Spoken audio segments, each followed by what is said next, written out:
Okay, so happy to see you. We weren't sure there would be people today, but here you are. All you dedicated Sanskrit students. So we'll do our chant first, and then we'll move to the topic of the day. Can you hear the harmonium okay? Start with Om. Is that cutting out? Just play it again, Francis. Oh, is it? Hang on. I'm not sure. It just sounded like it might have done.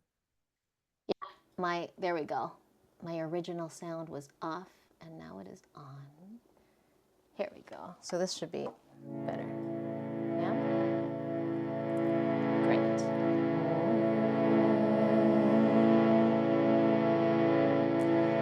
Narayanam namaskritya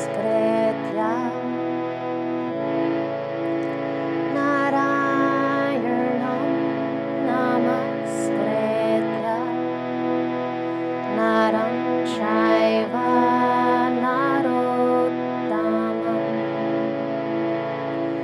Naram Shaiva Narottamam Devim Saraswati Yasam Devim Saraswati Yasam Tato Jayam Udiraye Tato Jayam Udiraye.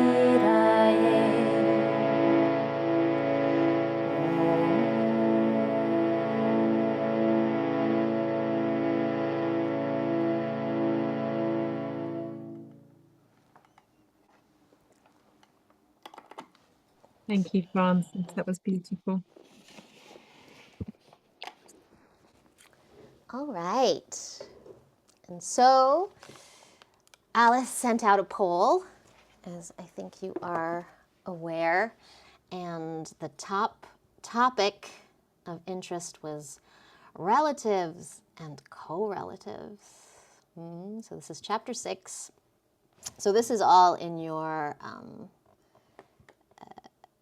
in the Goldman text. So these are known as the KYT or the KYT series. And these are, so the endings show up here. I put the label of the chart here. So it's chapter 6, 6.6. And these endings, tam or ta, represent manner. Corresponding case is third case. And then ta, source, origin, time, place, panchami. And then da and tra, time and place, saptami. So locative. Yeah, I don't think I need these, sorry. This is, again, my obsessive-compulsive stuff. All right, so then we go down here and you see the adverb. So this is a really handy chart to get, to write down, to copy down for yourself, but to sort of learn.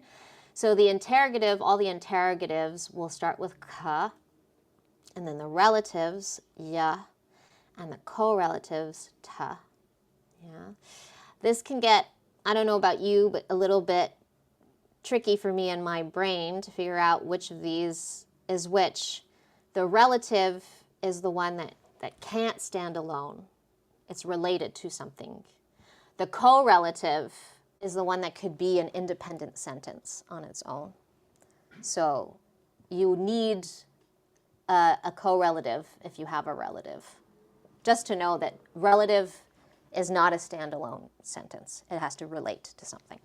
So we have an interrogative, katam, how, in what way, and the relative is yatha, just as, in the manner in which, and then the correlative tata, thus, in that way. So how would you do such and such, and then the sentence could be, just as you, I don't know, wake up in the morning, thus you wake up, this is a poor sentence, but thus you would wake up from a deep sleep or from a nap or something like that. So this would be the way that you could use these these different words in sentence construction. The ka for a question, and then maybe the answer will have a relative, correlative relationship. So whence, why, and then the answer could be since, such and such, then, or from that, such and such. So kutah, yatah, tatah. And the same here, we have kada, yada, tada. So you see how they all kind of relate to each other. Kutra, or kva, yatra, tatra. Right? Okay. Is this okay? I'm just doing a quick review because I want to get to a sentence. You let me know if you have questions as we go through. And then these are some pretty handy ones that also come up. Certainly the yadhi, tarhi. And then I haven't seen any of these yet in our sentences, but I'm sure Goldman has it planned for us somewhere in there. He likes to sneak things in. Yavat and tavat, as long as this, then so long that. Okay, and then we also have these endings, the endings we saw here in this first table, which can apply to these adjectives, the adjectives that we learned that pronominally decline, that decline the same way as pronouns do. We can tack on these endings too as well. So if we look, we have anya, which means other, and up here, if we look, it had ta as manner, so other manner or otherwise. Yeah, when you tack that onto the end. Similarly, sarvata, sarva meaning all, and then ta as in manner, so all manners or every which way. Yeah, so and so on and so forth like that for the rest of this chart. So similarly, this is a handy chart to kind of refer back to. But if you see these kinds of endings like ta or da, you know that you can refer to this and see how that will change the meaning of your adjective. But then this list in and of itself is also handy. But it's nice to see how they come together and create a new sort of meaning. Yeah. This is good. All right. So we come to our sentence. Our sentence is from the Chapter 12 reading, which I watched yesterday, and Professor Bryant goes through pretty fast. Yeah, so I thought this would be a good opportunity while we're reviewing relatives, correlatives, but also to look at a sentence a little bit more slowly together. So already we can see we have a yadi, right? And here it's sandhid with aham, but we also have our tarhi, yadi tarhi, so like this up here. If such and such, then such and such.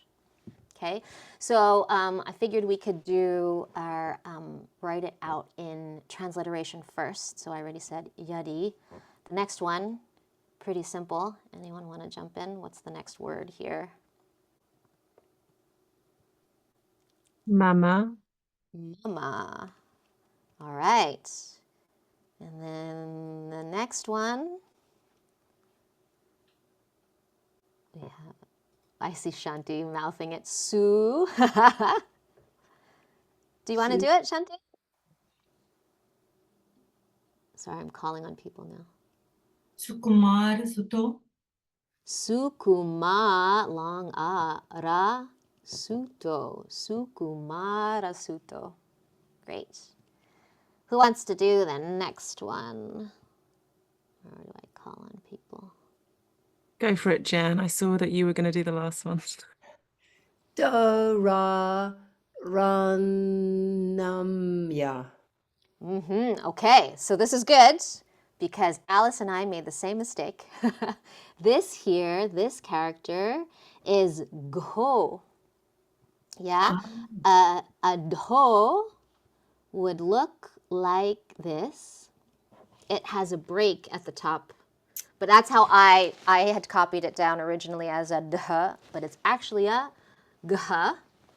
So this is gho.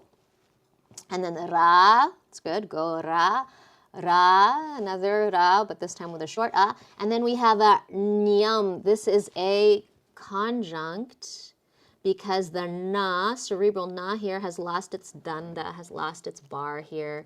So this, the na, actually connects directly to the ya. It's a conjunct. So we have na, ya, and then for, this. I should need to put a. Goranyam. And this is anusvara because it is a sandhi here. It would have been ma, but then it becomes sandhied, or would have been sandhied with the ga.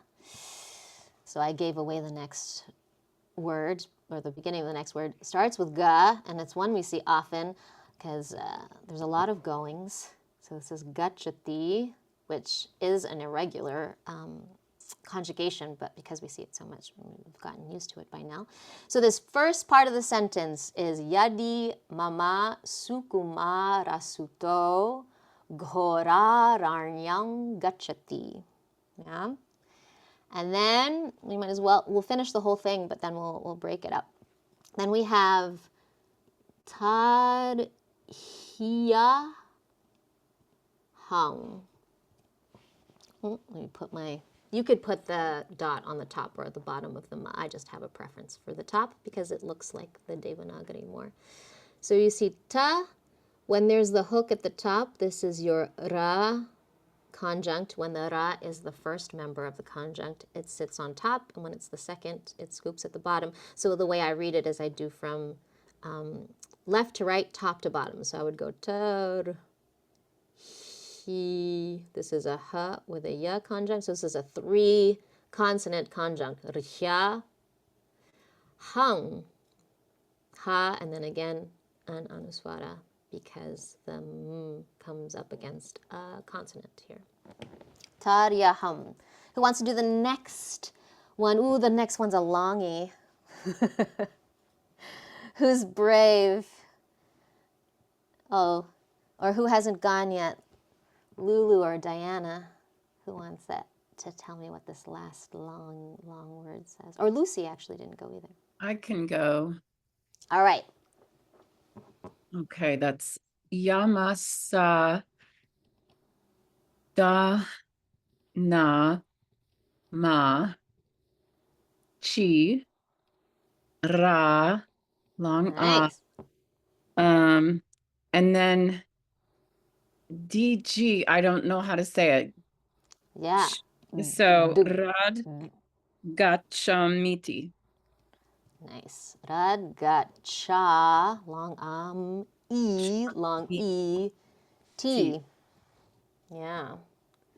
So let me just, so that this fits on one, does it fit on a line?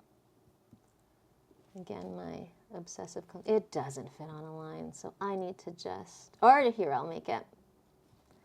This doesn't matter to anybody else. There we go.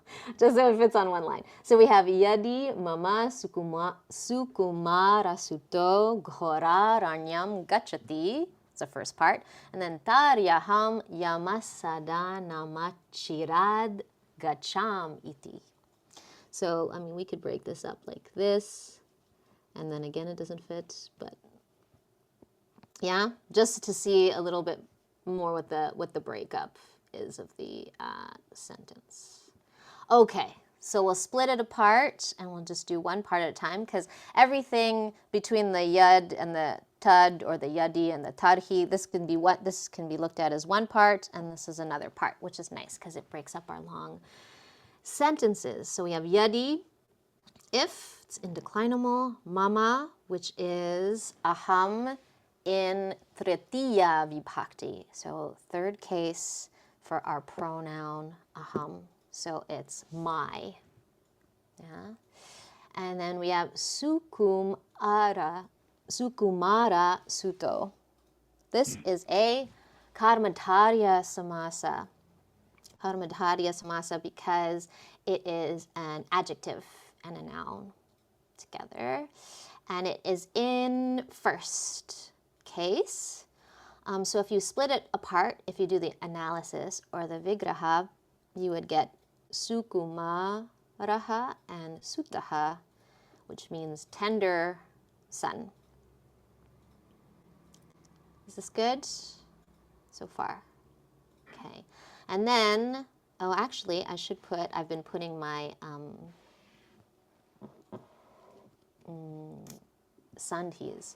So here, this would have been aha, but it becomes o because the following sound, following letter is voiced, the g. So in front of voiced, your visarga, your aha becomes o. And then we have ghoranyam. And I put, this is the sandhi for the becoming anusvara. I mean, technically, you could also say this in the middle is a internal sandhi of the, well, because it's in the samasa. But anyways, we won't do like sandhis in samasas because actually, I retract that, I take that back, because in the samasa, I was just saying this to Alice earlier, the first however many members of your words conjunct, or the grouping of words, is all going to be in stem form, so pre-declined. Yeah. So this word ghora is a stem. It has no ending. The ending only applies to the last words of the word conjunct. Is this okay? Yes? So this is another karmadharya because it's another adjective noun. Frightful forest, ghora. This is frightful, and then aranyam, forest. Oh, so it is actually, now that I look at it, aranya, I think, is feminine. Aranyam, is that aranya, I think, actually. Does anybody else know off the top of my head? I'm going to look in my, because I think this might be in It's neuter.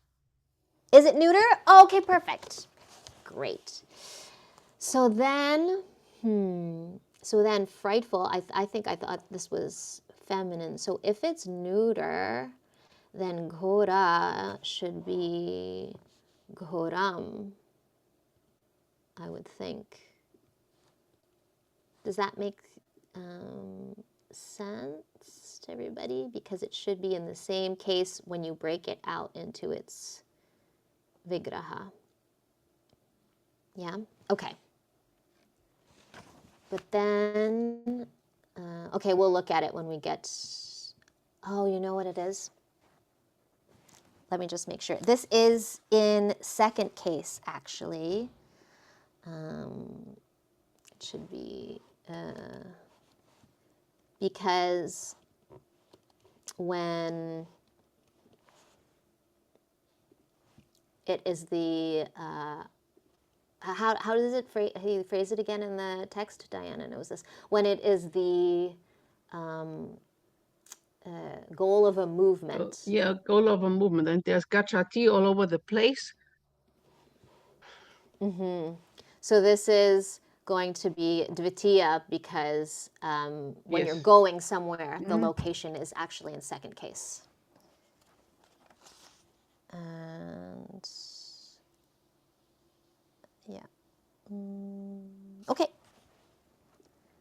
So ghoram aranyam. So this would, when you break it up, be in the same case as the noun that it's qualifying. And then gachati we have is the pratama purusha. It's the third person singular for the verb gam. Yeah. So we have, if my tender son goes to the frightful forest. Is that good? Yeah? All right. Next part of the sentence. So if that happens, then tarhi. We have here our tarhi, the e became a ya because it's e meeting a dissimilar vowel a. This is 3.8 sandhi. So the e became a ya. Tarhi aham. So we have aham as the first case of the first, the pronoun for the first person. I, Yama Sadam. So Yama is the god of death. And again, this is in stem form. And then yama sadanam, so sadanam is palace. So if you break it out into vigraha, it's the palace of the god of death, or of Yama. And in this case, it would be a shashti tatpurusha, because it isn't a adjective noun, and it isn't two nouns basically being equal to each other, oppositional.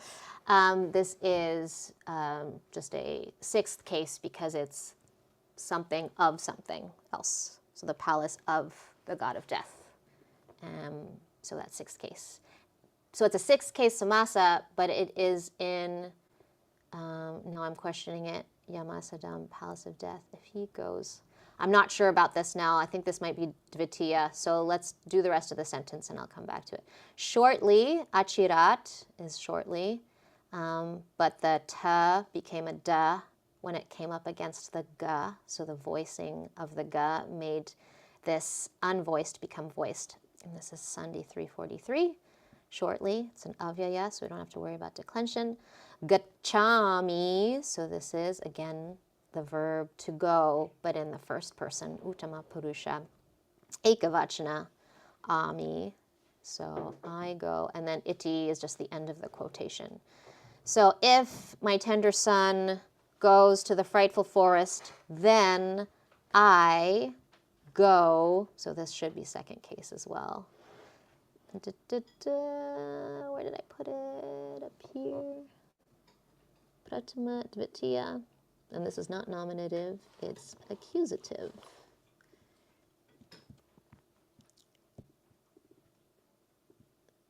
Here. So this is, if that happens, if he goes to the frightful forest, then I, shortly, soon after, will go to the palace of the god of death. Yeah? Is this good?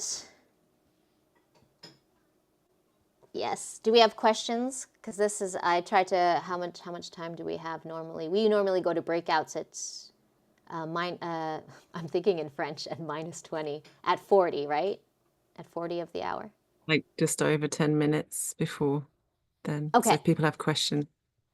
Questions, yeah. I kind of sprinted through it, but when I said it was going to be slower to break down. So, but I think this is pretty clear. No? If anybody is unsure, is there anything?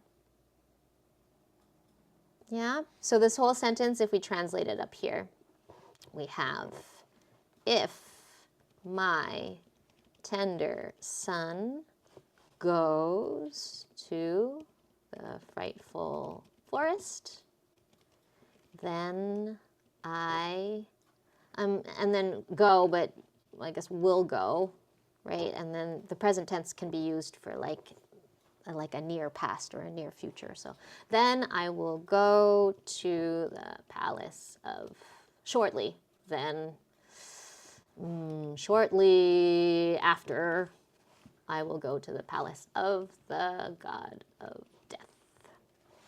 So when you're talking about relatives and co-relatives, then the second half is a standalone, just sort of breaking it down. That could stand on its own. But This the would first part, be shortly, yadi, yeah, it would be shortly, shortly I will go to the place of the god of death, would yeah, be the standalone sentence.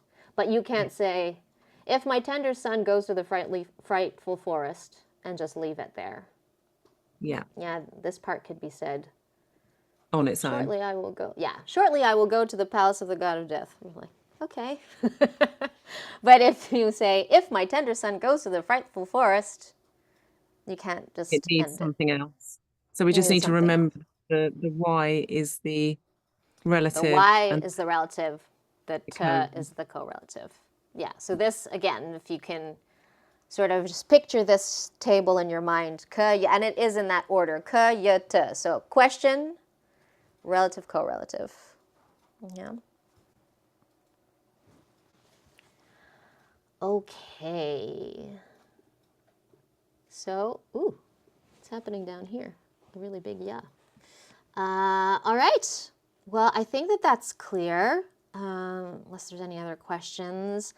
I got really ambitious today, and I thought we could go over correlative, relative, correlative, but also last class there was a question that came up about the conjugation of yuj, of the verb yuj. Sabra asked about it, or Sabra, I'm sorry, I forget how she pronounces it, but she was here last class, and she wasn't sure, and I know we were talking about like checking our work afterwards, and Federico shared a link, and that's actually the place that I go to as well to check, and I can show you how I do that afterwards if that's of interest. But yeah, I figured we could look at this conjugation together, and it's an opportunity to review verb conjugation, to review internal sandhi, and to look at a verb that is likely going to come up. So we have here the endings, which we learned in 4.20. This is the chart from 4.20. The endings for parasmai pada vartamani lat, so the lat, I should say, in the third position. So the present conjugation. For non-aganas, it has a strong and a weak, which I put in the chart as dark, stronger pink, and weaker pink, so you can see strong and weak. So all of the singular, the ekavachanas are strong, and everything else is weak. And this is important for this particular verb that she asked about, yuj, because it is a non-agana. It comes from, it's the seventh gana. And so when we go about doing the conjugation, we come up across a lot of sandhi because of there being strong and weak, and it having different gana signs for both. So this is comes from the gana chart, which is in chapter or lesson 7. So the name of this gana, of the seventh gana, is Rud gana. So they name the ganas according to the first one that shows. They pick one to represent the whole group. So for seventh gana, you could also call it Rud gana. The gana sign is Na or N, and the placement of the sign is infixed. So it's in the middle of the root. It's not just tacked on to the end like some other ones are. And the infix of na is in strong forms and the n in weak forms. Okay, so all of these here are infixed with na. Na here, right? And na here. But the weak forms are infixed with n, so without the a. Okay, so that's the first thing. So if we start here, it would have been you nudge and then the ending T. But the j, when it comes up against the t, has a sandhi, and this is in the internal sandhi section of lesson 7, so 7.34. B, which says root final j of several roots that belong to this gana, the seventh gana, are treated exactly like root final ch. And then it references back to 7.18e. So you go back to 7.18e in your text. And when root final ch precedes any vyanjana or consonant other than a nasal or the antasta, the semivowel v, it's treated as though it were the sound k. So the you nudge in front of the ta, the j becomes k, and then we get you nakti. So this, by virtue of this sandhi rule, 7.34b, which is actually the same as 7.18e, but the j meets the ta, it becomes k. Yeah, so that's our first one there. Over here, though, will be a similar thing. The you has the na inserted before the j, but the j also before a, so any other consonant, right? As long as it's not a v or a nasal, which this sh isn't, or the s. Technically, the ending would be s, right? So here again, it becomes k. So this is the same thing, this same sandhi applying. But then there's sandhi here for the sa. The sa, when preceded by a ka, becomes a sha, a cerebral sha, and this is rule 3.58. Go back into your 3.58. There's a lot of different, it's a very long one.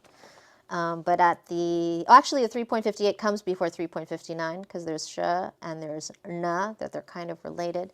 But the dental sa, if not in final position or followed by antastara, is changed to the cerebral sh if immediately preceded in a word by any vowel other than a or by the consonants ka or ra. So here the sa is preceded by ka, and so it becomes sha. Are we okay? So there's two sandhis happening here. Yeah, and I know there's all this thing about double sandhiing, but I believe when he talks about only going through one pass through sandhi, that this is for vowels. I'd have to go back and see exactly what he says, but I mean, technically in this case, there are two sandhis happening. Yeah. Francis, it is for vowels only. Yeah. Vowels, perfect. That's what I thought, Federico. Thanks. Okay, so they're two consonants. So this is why this double pass, no double pass situation doesn't happen here. All right, and then this one, thankfully, has no sandhis, so it's a nice, clear example of na, right? This is strong, being inserted in your yuj, so it becomes you nudge, and then we just put the me at the end, and we get you nudge me, and it's just straightforward. Yeah, but then we come over here, and here it's all weak, so we're inserting just that n, not the na, just that n on its own. And similarly here we find two, so all through the middle here it's two sandhis. We have the j becoming ka again in front of the ta. So this is happening with all of these. It's the j in front of any consonant. So even in front, here, yeah, okay. I'll slow down. Here is again the j becoming a ka in front of a consonant, but the na will also take sandhi, and this is 7.34a. It takes the same, it takes the nasal of the same varga. What does it say? A nasal immediately preceding a sparsha is changed to the nasal of the same varga. So this is first varga, kantya, the guttural, and so this is first position nga. So it becomes yungta. Yeah, and then the same thing here because we have a kataha, and I made this my so it depends on what font you have. My conjunct looks like this. This is the ng, the k, and the ta, and then the visarga. But if you have a different font, let's say if you have this font, it'll show up as a ng, and then the kataha. Maybe this is easier to see. But I kind of like my conjuncts to be as conjuncted as possible when I put them in my charts. So, you can see all the different members if you kind of zoom in close. And it's the same thing here. We have kata. Okay. The next one, though, here,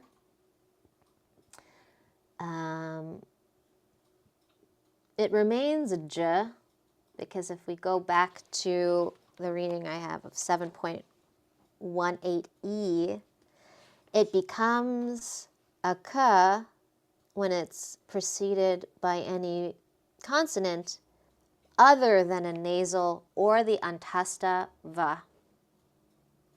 So in this case, this is an exception. The j remains because it's a va. If this had been a nasal, same thing, it would remain j. But then because it remained j, this na, still following the same sandhi, takes on the nasal of the same varga. So this is second varga, the palatal. which I can't remember what the palatal is off the top of my head. The first one's Kanti. The palatal is talavya. So we get a nya here. So we have yunjva vaha for this conjugation. So it's following the same rule, but it's a different varga, the second varga, the talavya. And then we come over here, and then it'll be similar, but here it didn't need to become a ka, because the following was a vowel and not a consonant. So we have your na in between your yuj, but then the na takes sandhi and takes the same varga, so same thing. It's the second position, na, nya, here. And then here, kind of similar to all of these ones that we saw with the ka, because it's the ja precedes a consonant, and then the na has to become nga, because it has to take on the same varga. And then here, the ja remains, because this is a nasal. Oh, perfect. So we have an example of both exceptions. When it's a nasal or when it's the semivowel va, the ja remains. But then again here, this, so this actually technically still applies by not becoming anything, but it's a reference to this rule, that na becomes nya to take on the same position as the ja. So as you can see, this whole conjugation is just replete with sandhis, except our good old faithful "you nudge me" at the beginning here, which just sticks the na in, doesn't have any other changes, but everything else applies sandhi. Yeah. So Will you okay. be sharing that chart, Francis? I can share it. I can share it. I'm Nice happy to share. So, and I'm aware that we have. Oh yeah, sorry. yes, Go on. sorry. No, go ahead. Mm. No? I was I only just going to wanted- say that I'm aware that I haven't sent out the Santi chart yet, but we will. So for anyone here that's Oh, still that's waiting on, true. That's true. We're gonna send that shortly. Yeah, we want. yeah, Both Federico and I are very serious about our sandhis, and we wanted to make sure that the charts that we share with you are as complete as possible. So yeah, that will be coming shortly. But you can. So I put the references in there, so you can go back in the text and check those references out as they apply to that conjugation. But I wanted to show you all really quickly. So it's the same site that Federico mentioned. So when I looked up, so you can look up a conjugation and you can look it up in Roman or transliterated script. So this is the one we just did, except it puts the first person first and the third person last. So you'd have to invert that if you're looking at it in the Goldman way. So you can look at it in transliteration, or you can click on it and change it to Devanagari. You can look at it that way. And literally, to be honest, all I would do is just put up like straight conjugation of yuj in Sanskrit, and then it's the first thing that comes up. Yeah. So, and in this case, I looked at it, and it's the same as what we just did together. So this one is correct, but I have done some conjugations, particularly of the imperfect. Sometimes it's not quite correct, but in this case it was correct, or according to, if we conjugate it using all the rules that Goldman uses, and I also cross-referenced it with the Rupa Chandrika that I was telling you about last week. And then I also wanted to show you this. I mean, these are kind of my little tricks, and it's similar. So example, one of the words we had in our translation today was, and it was a compound word, right, was sukuma rasuto. Let me just copy and paste that, put it in there. So I know Professor Goldman wants to get us used to using Monier-Williams, and that's great, and I think that's important. But when I get stuck, I'm just sharing my little secrets with you. When I get stuck, I use this site, and it's similar. If you just put if you just Google Sanskrit to English, it's the first one that comes up. And you can put a compound word in there. I mean, this is just 2 words. And it won't show you the translation of the whole thing, but it'll show you, oh, so I can see sukumara is delicate or tender. So at least I know, oh, so it breaks here. So this is the first word. And I don't believe Munir-Williams, because whenever we look up things in Munir-Williams with Professor Bryant, it has to be very exact, like down to the right or the right. But in here, I have found that even if you don't put, like, even if it isn't exact, it can show you, like, around what the word could be. So for that example, the second part was suto, but it's actually sutta, right, because it took sandhi. And you can look that up too. And it has children without the visarga. I think it had more, and I think further down it did have son. But this word shows up in the glossary, and at least you would see where it splits, and then you can look. So this is just kind of like a little trick that I use. Sometimes I get stuck, and I'm like, I don't know where this word should be broken up. There was an example of that towards the end of the chapter 12 reading, and I use that to kind of just give me a sense of what other possible breakups of the word could be. Sometimes it gives me nothing, but you know, it's a good place to kind of give you a starting point. That's it. It's 45. We were just going to suggest a question for the breakout to discuss is how are you going to stay connected to your Sanskrit studies, or how we all going to stay connected to our Sanskrit studies through the holiday, because we've got like a month off lessons. So we thought that would be something nice to talk about or to share in the breakout room. So Tips for each other on how to stay on it. So we're going to split you up. You can all, yeah, I'm going to stop the recording actually.